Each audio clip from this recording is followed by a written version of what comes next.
Hi everyone, कैसे हो आप सभी लोग। आई होप आप लोग अच्छे होंगे। मैं हूं राहुल जेसवाल एंड स्वागत करता हूं आप सभी का एक बार फिर हमारे यूट्यूब चैनल JR ट्यूटोरियल्स में। फ्रेंड्स, आज अगेन आपके साथ एक मोस्ट इंपॉर्टेंट हिस्ट्री का लेक्चर वीडियो लेकर आ गया दोस्तों, जिसमें आज के इस लेक्चर में हम लोग पढ़ने वाले हमारे 10th स्टैंडर्ड के लिए हिस्ट्री सब्जेक्ट का जो हमारा सेकंड चैप्टर है उसकी हम शुरुआत करने जा रहे हैं दोस्तों। एक नया चैप्टर है, फ्रेश चैप्टर है, जिसका नाम है दोस्तों हिस्टोरियोग्राफी इंडियन ट्रेडिशन। आज इस चैप्टर की शुरुआत कर रहे हैं, तो पहला लेक्चर हम लोग इस चैप्टर का देखने वाले हैं, जो कि अगेन एक बहुत ही ज्यादा इंपॉर्टेंट वीडियो होने वाला है दोस्तों। आपको अगर मैं याद दिला दूं कि इसके पहले का जो चैप्टर था 10th स्टैंडर्ड के हिस्ट्री सब्जेक्ट का पहला चैप्टर, जिसका नाम था historiography development in the west, यानी कि वो चैप्टर का नाम भी हिस्टोरियोग्राफी था, लेकिन वो जो हिस्टोरियोग्राफी हमने पढ़ाई किया था वो वेस्ट में क्या हुआ था, यानी वेस्टर्न कंट्रीज जो थी, खासकर यूरोपियन जो कंट्रीज थे, उसमें क्या हुआ था वो सब चीज हमने देखा था। नाम में ही था development in the waste.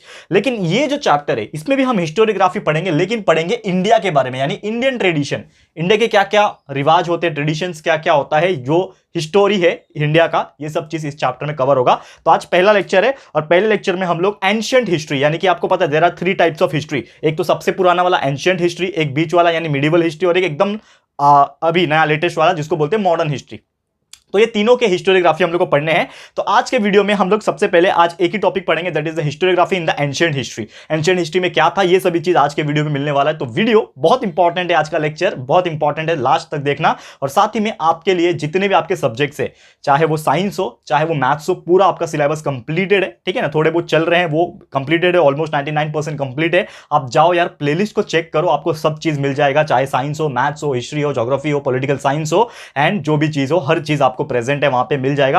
Please जाइए चेक कीजिए, बहुत सारी चीज अवेलेबल है। और इसके अलावा दोस्तों हमने 2 चैनल और शुरू किए, आपको पता ही है, आप हमें हमेशा से सपोर्ट करते हो, लेकिन अगेन मैं बोल रहा हूं कि हमारा 2 चैनल और है, जिसका नाम है JR टॉक्स, जिसमें हम आपके लिए मोटिवेशन और करियर गाइडेंस के वीडियोस डालते हैं। और दूसरा जो चीज है वो है दोस्तों JR व्लॉग्स, जो हमने नया नया शुरुआत किया है, व्लॉगिंग चैनल।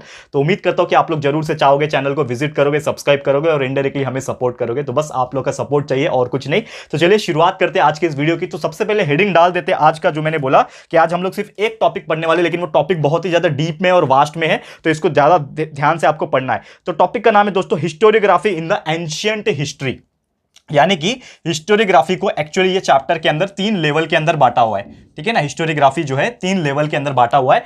एक हम लोग पढ़ेंगे एंशिएंट, यानी एकदम पुराने जमाने में कैसा ट्रेडिशन था, हिस्टोरियोग्राफी क्या था इंडिया के सिस्टम के हिसाब से, वो देखेंगे। फिर मिडिवल आएगा, फिर आएगा मॉडर्न। तो आज हम लोग एंशिएंट पढ़ने वाले। तो हिस्टोरियोग्राफी ऑफ एंशिएंट, या फिर historiography in the ancient history, ठीक है ना, इन द एंशिएंट पीरियड, ठीक है ना। जो एंशिएंट पीरियड का टाइम था, सबसे पुराना जो जमाना था, उसमें क्या क्या चीजें होती, ये हम लोग डिस्कस करेंगे। तो ध्यान से देखना। सबसे पहले बात करें हम लोग, तो एंशिएंट हिस्ट्री आप सभी को पता है, जो भी लाइक BCE के टाइम पे हुआ, यानी कि लगभग 9th सेंचुरी के जो पहले के जो टाइम जो हुआ था, लगभग ये जो चीजें घटनाएं जो होती है उसको हम लोग BCE में कंसीडर करते हैं और एंशिएंट पीरियड में मानते हैं। तो बेसिकली एंशिएंट पीरियड में क्या था, बहुत सारे ऐसी जो मेमोरीज है या फिर ऐसी जो कारनामे हैं, उसको कहीं ना कहीं कुछ फॉर्म्स में रखा जाता है। अब कौन से फॉर्म्स होते हैं, there are 3 type of form, that is material source, written source और ओरल सोर्स। तो सबसे ज्यादा जो है वो रिटन सोर्स और ओरल सोर्स में रखा गया था। मटेरियल सोर्स भी ऐसा सबूत था जिससे हमें पता चलता था कि एंशिएंट पीरियड में क्या क्या चीजें हुई रहेगी। तो ये जो हिस्टोरियोग्राफी है, ये हमें क्या बताता है, हमारे एंसेस्टर्स के डीड्स के बारे में, यानी कर्मों के बारे में बताता है कि हमारे एंसेस्टर्स ने, हमारे पूर्वज जो इंसान थे, हमारे फादर के फादर के फादर के फादर, कितने पुराने आप फादर ले लो, मतलब हम लोग भी तो जनरेशन बाय जनरेशन ही आए होंगे। मतलब हमारे फादर, चलो हमको पता है कौन थे, उनके फादर वो पता है कौन थे, उनके फादर कौन थे उनको पता है, लेकिन यार आप 10 पीढ़ी पहले चले जाओ, यानी कि एंसेस्टर्स में चले जाओ, तो आपको पता नहीं होगा कि कौन होंगे एंड उन्होंने क्या किया होगा, वो कौन से धर्म से होंगे। ऐसा भी हो सकता है वो किसी और धर्म से बिलोंग करते हो, हम लोग को पता नहीं है ना, ठीक है ना। हम लोग तो जो चीज हमें हमारे माँ बाप जो बताते हैं, उनके माँ बाप उनको जो बताते हैं, वो हमें सिखाया जाता है। लेकिन ये जनरेशन बाय जनरेशन चेंज होता रहता है कहीं ना कहीं, और हमें पता भी नहीं चलता है। तो ये पुराने जमाने से चलते आ रहा है, जो हमारे एंसेस्टर्स के कर्म होते हैं, जो माइथोलॉजिकल चीजें होती है, जो हमें सिखाया जाता है, ये सभी चीज कहीं ना कहीं प्रिजर्व किया जाता है। कहां पे, ओरल रिसाइटल्स द्वारा, यानी कि ओरल सोर्स जो होता है, ओरल सबूत जो होते हैं, उसके हिसाब से यहां पे प्रिजर्व किया जाता है। और बहुत सारी ऐसी चीजें जहां पे इंस्क्रिप्शंस लिखे जाते हैं, यानी कि आपको मैंने बताया था what do you mean by inscription पहले चैप्टर में। तो बहुत सारी ऐसी चीजें होती है जिसमें कुछ ना कुछ लिखा होता है, जैसे कि कुछ मुद्राएं होती है, सील होता है। सील मतलब आपको पता है, थप्पा, सील। तो हड़प्पन सिविलाइजेशन आपको पता है, ये बहुत ही फेमस सिविलाइजेशन था। तो हड़प्पा जो था, हड़प्पन सिविलाइजेशन में ऐसे बहुत सारे इंस्क्रिप्शंस आपको देखने मिलते हैं, आर्टिफैक्ट्स, यानी पुराने जमाने से जमीन से खोदे हुए निकाले हुए कुछ ऐसे सामान जिसमें कुछ ना कुछ मुहर लगा होता है, पुराने जमाने के इतिहास उसमें लिखा होता है कुछ ना कुछ, तो उसको हम लोग बोलते हैं इंस्क्रिप्शन। तो ये सब चीज से हमें पता चलता है कि जो इंडियंस थे दोस्तों, इंडियंस ने मास्टरी हासिल की थी किसमें, लिखने में। यानी कि आपको पता ही है हमारे जो पुराने पुराने स्टोरीज है ये सब हमारे इंडियन पोएट्स और इंडियंस जो हम लोग बोलते हैं ना साधु महात्मा और बहुत सारे ऋषि मुनियों ने लिखी है कहीं ना कहीं। तो कहीं ना कहीं एक चीज इससे ये पता चलता है कि हमारे जो इंडियंस थे, हमारे जो इंडियन एंसेस्टर्स है, ये बहुत ज्यादा टैलेंटेड थे और उन्होंने एक मास्टरी हासिल की थी किसमें, लिखावट में, लिखने में एक मास्टरी हासिल की थी। और यहां से एक चीज पता चलता है कि जो हड़प्पन स्क्रिप्ट था ना, ये यहां पे जरूरी नहीं है कि ये सक्सेसफुली लिखा गया था, लेकिन उसके पहले से ये सब चीजें चली आ रही है। ठीक है, अगर हम बात करें और सबसे पहले अर्लीस्ट नोन अगर मैं रिटन डॉक्यूमेंट्स की बात करूं तो हिस्टोरिकल जो नेचर है वो सिर्फ इंडिया में ही पाया जाता है, और वो भी इंस्क्रिप्शन फॉर्म में। इंस्क्रिप्शन मतलब क्या होता है, लिखावट के फॉर्म में पाया जाता है। कहीं ना कहीं किसी भी आप मंदिर में चले जाओ, पुरानी गुफाओं में चले जाओ, फोर्ट में चले जाओ, कहीं ना कहीं उनके दीवारों पर भी बहुत सारी चीजें लिखी होती है अलग अलग लैंग्वेजेस से, जो आपको नॉर्मली देख के तो समझ में नहीं आता है, बिकॉज हम एजुकेटेड पर्सन, हमको इंग्लिश हिंदी ही समझ में आता है, नॉर्मल तौर पर आम भाषा समझ में आता है। लेकिन वो टाइम पे बहुत सारे अलग अलग लैंग्वेजेस यूज करते थे, संस्कृत वगैरह, उर्दू वगैरह यूज होता था, तो वो सब टाइप में लिखा जाता था, इंस्क्राइब किया जाता था। और हिस्टोरिकल नेचर जो है हमारे इंडिया में अलग अलग नेचर से इंस्क्रिप्शन द्वारा पाया जाता था। और एक टाइम था 3rd सेंचुरी बीसी, यानी कि जब तीसरी सदी चल रही थी। तीसरी सदी मतलब कितना साल चल रहा होगा, 300 ईयर। आज कितना है, 2021 है। ठीक है, 2021। तो जब 300 चल रहा होगा, देखो डिफरेंस समझने की कोशिश करो। मैं बात कर रहा हूं 300 बीसीई, 300 बीसीई मतलब बिफोर क्राइस्ट। ठीक है ना, तो 300 बीसी यानी 3rd सेंचुरी। आज हम लोग कहां पे है, 2021 में, मतलब 2000वें साल में, और ये 300 साल में, यानी कि बहुत पहले की बात है, ये लगभग आज से 1800 साल पहले की बात है। तो ये जब 300 बीसी का जब टाइम चल रहा था, तो वहां पे जो एम्परर थे, आपको पता है हमारा एक डायनेस्टी बहुत बड़ा हुआ करता था इंडिया में, जिसका नाम था मौर्य एम्पायर। तो मौर्य एम्पायर के जो रूलर थे, जो शासक थे, कौन थे, अशोक मौर्य, सबको पता है दोस्तों। ठीक है, अशोक मौर्य। ठीक है, तो अशोक मौर्य के टाइम, वो टाइम पे क्या हुआ था कि जो एम्परर थे अशोक मौर्य टाइम्स, वो टाइम पे ऐसे बहुत सारे नेचुरल रॉक्स और स्टोन के ऊपर कहीं ना कहीं कुछ ना कुछ लिखा होता था। मतलब जो चट्टानें होती थी बड़ी बड़ी, जिससे वो लोग अपना गुफाएं बनाते थे, उनके फोर्ट बनते थे, उनके किले बनते थे, मंदिर बनते थे, कहीं ना कहीं उन चट्टानों के ऊपर बहुत सारी चीजें जो है नेचुरल रॉक्स के ऊपर लिखावट होती थी। और वो आज भी बहुत सारे मंदिरों में, आप साउथ में चले जाओ, बहुत सारे ऐसे मंदिर है जहां पे आपको इंस्क्रिप्शंस आज भी देखने मिलेंगे, आज भी वो लिखावट जो है वो आपको देखने मिलेगी। जिससे हमें क्या पता चलता है कि हमारा जो एंशिएंट पीरियड था उसमें हमारा हिस्टोरियोग्राफी इंडियन ट्रेडिशन का है। हम क्या पढ़ रहे हैं दोस्तों, चैप्टर क्या है हमारा, इंडियन ट्रेडिशन ही है ना, हमारी संस्कृति। तो वो संस्कृति आज भी कायम है। क्यों, क्योंकि बहुत सारे सबूत हमें ऐसे मिले जो हमें बताते हैं, क्या बताते हैं, कि हमारा कल्चर कैसा था, हमारा ट्रेडिशन कैसा था उस टाइम में, उस जमाने में। क्लियर है, तो उम्मीद करता हूं कि यह चीज समझ में आ गया। फिर starting from the 1st century, अगर मैं पहली सदी से बात करूं, पहली सदी मतलब 100 ईयर से, ठीक है ना। अभी ये तो 300 बीसी की बात किया, लेकिन 1st सेंचुरी जो होगा, ठीक है ना, यानी कि 100th ईयर जब हुआ रहेगा, तो 1st सेंचुरी की अगर हम बात करें तो बहुत सारे ऐसे इंस्क्रिप्शन जो है ना वो लिखे जाते थे, किसके ऊपर, कॉइन्स के ऊपर, मेटल इमेजेस एंड स्कल्पचर्स के ऊपर। यानी कि आपको पता है मुद्राएं चलती थी, कॉइन्स। आज के डेट में कॉइन गवर्नमेंट बनाती है, सिक्का बनाती है, उसमें कुछ ना कुछ गवर्नमेंट का सिंबल होता है। 2 रुपए का रहेगा तो जैसे 2 उंगली का निशान रहेगा, ठीक है ना। 1 रुपया रहेगा तो थम्सअप का निशान रहेगा, आपने देखा होगा, ऐसे बहुत सारे इंस्क्रिप्शंस है। लेकिन वो जमाने में कुछ ऐसी ट्रेडिशन वाली चीजें जो है वो कॉइन्स के ऊपर, स्कल्पचर के ऊपर, यानी मूर्तियों के ऊपर, ठीक है ना। फिर कॉपर के प्लेट्स होते थे, आपको बताया था मैंने कॉपर प्लेट्स के बारे में, आपने फर्स्ट चैप्टर में भी पढ़ा होगा। इस प्रकार के कॉपर प्लेट्स होते थे बड़े बड़े, और इसमें कुछ ना कुछ लिखावट होती थी इस प्रकार से, ठीक है ना। ऐसे कॉपर प्लेट की लिखावट होती थी। तो one of the example of the copper plate वो होता है दोस्तों सोहा गौरा कॉपर प्लेट, बहुत ही फेमस था, ठीक है ना, सोहा गौरा कॉपर प्लेट, ठीक है ना। ऐसे कुछ नाम होते थे कॉपर प्लेट के। तो ये एग्जांपल के तौर पे बताया, आप रीड कर सकते हो, बहुत सारी चीजें आपको बुक में मिल जाएगी, तो वहां से आप रीड कर सकते हो। तो ऐसे बहुत सारे स्कल्पचर्स के ऊपर, कॉपर प्लेट्स के ऊपर लिखावट होती थी। ये कब होती थी, 1st सेंचुरी के टाइम, यानी कि पहली सदी में। इतनी जमाना पहले भी ये सब चीज होती। तो ये हमें बताता है हमारा इंडियन एंशिएंट पीरियड के बारे में, इंडियन ट्रेडिशन के बारे में बताता है। और साथ में एक चीज और है कि ये जो चीजें लिखी जाती थी ना, ये क्या प्रोवाइड करता था हमें, ये इंफॉर्मेशन प्रोवाइड करता था। लिखने का मकसद ये था कि जब पीढ़ी आएगा, नेक्स्ट पीढ़ी जब आएगा, यानी कि नेक्स्ट जनरेशन जब आएगा, उसका नेक्स्ट जनरेशन आएगा, तो ये चीजें वो जब देखेगा तो वो मांग करेगा कि ये चीज है क्या, वो स्टडी करने की कोशिश करेगा, अपने पूर्वज से पूछेगा, जिससे क्या होगा, नॉलेज स्प्रेड होगा और ट्रेडिशन जो है वो पास होगा एक जनरेशन से दूसरे जनरेशन में। क्योंकि हमारी संस्कृति हमारे अंदर आज भी है, आज भी हम इंडियंस के अंदर, हम इंडिया बाकी देश से अलग क्यों है, क्योंकि आज भी हमारे अंदर कल्चर है, संस्कृति है, बहुत सारे हम रिचुअल्स को फॉलो करते हैं। बाकी देश क्यों नहीं करता, क्योंकि वो लोग को कोई बताने वाला नहीं था, वो लोग फॉलो नहीं करते हैं। हम लोग बहुत सारी चीजें, सवाल जब आते हैं हमारे पेरेंट्स से पूछते हैं, वो उनके पेरेंट्स ने उनको बताया था, हमारे पेरेंट्स ने हमको बताया, हमारे बच्चे होंगे तो हम उनको पास ऑन करेंगे। तो ये जनरेशन बाय जनरेशन चलता चला आएगा, tradition, rituals and so many things. Correct है।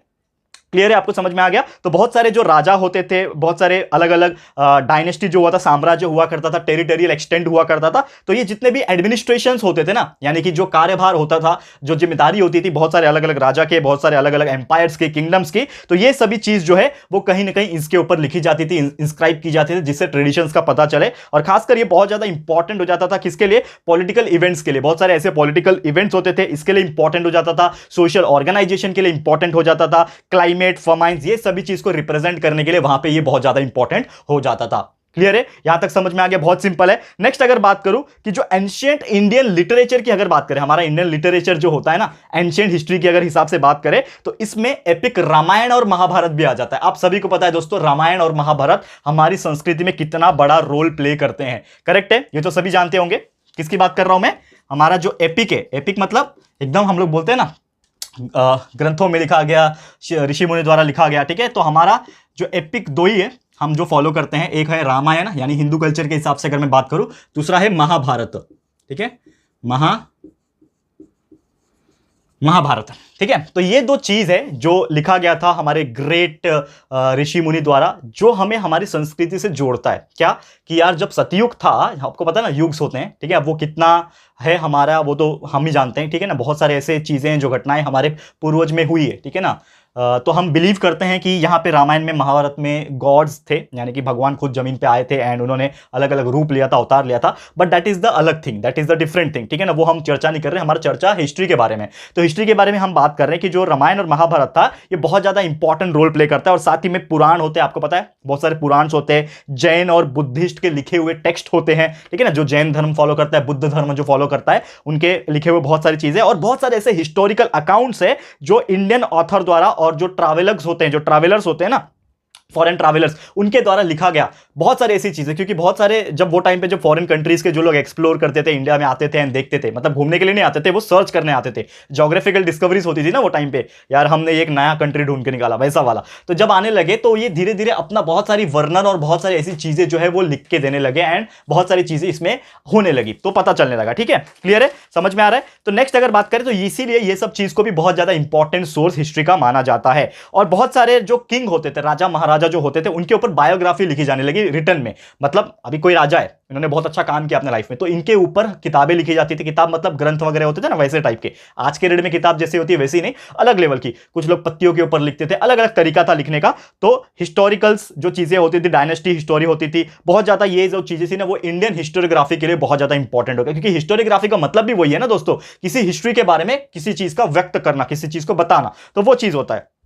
तो यहां पे हर्ष चरित्र, ठीक है ना, जो कि 7th सेंचुरी में लिखी गई थी बाय बना भट्टा, ये मैं लिखूंगा यहां पे, जो कि इंपॉर्टेंट है, जो मैं बता रहा हूं आपको बहुत ज्यादा इंपॉर्टेंट है। तो एक लिखा गया था हर्ष चरित्र, ठीक है ना,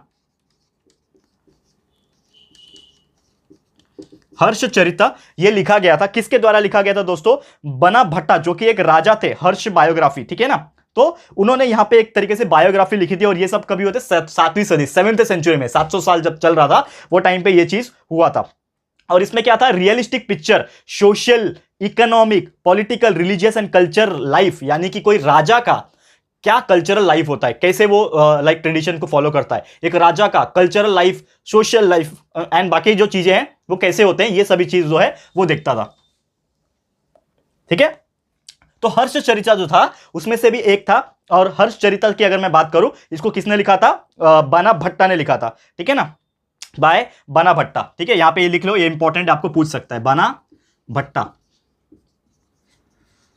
ठीक है, बना भट्टा द्वारा लिखा गया था 7th सेंचुरी में। ठीक है, और हर्ष जो थे, किंग राजा जो थे, उनकी बायोग्राफी लिखी गई थी। तो ये क्या बताता है उनके बारे में? राजा के बारे में हर चीज बताता है कि उनकी सोशल लाइफ कैसी होती थी, political life, religious life, cultural life, and वो कैसे इकोनॉमिक कंडीशन थी उनकी, वो सभी चीज दर्शाता है। क्या ये हमारा जो बायोग्राफी लिखी जाती थी वो। क्लियर है? तो उम्मीद करता हूं कि ये चीज आपको समझ में आ गया होगा। तो यही नॉर्मली पुराने जमाने में होता था कि जब भी कोई राजा होता था या फिर कोई भी ऐसा बड़ा व्यक्ति होता था, ऑब्वियसली राजा ही होगा, तो उनकी दिनचर्या भी लिखी जाती थी। यानी कि वो किस तरह से सामाजिक व्यवहार करता है, लोगों से कैसे बातचीत करता है, उसका इकोनॉमिक साम्राज्य कितना बड़ा है, कल्चरल कैसा है, सोशल कैसा है, इकोनॉमिक वे में कैसा है, ऐसे बहुत सारी चीजें लिखी जाती थी बायोग्राफी सोर्स से। एंड क्यों लिखी जाती थी? क्योंकि यही तो सोर्स रहेगा ना, यही तो सबूत रहेगा कि आने वाली पीढ़ी को पता चले कि हमारे इंडियन हिस्टोरियोग्राफी में, वो भी एंशिएंट इंडियन हिस्टोरियोग्राफी में कैसे चीजें होती थी। तो यही था दोस्तों टोटल ओवरऑल ओवरव्यू जो हमें बताता है historiography in the ancient period की, एंशिएंट पीरियड के दौरान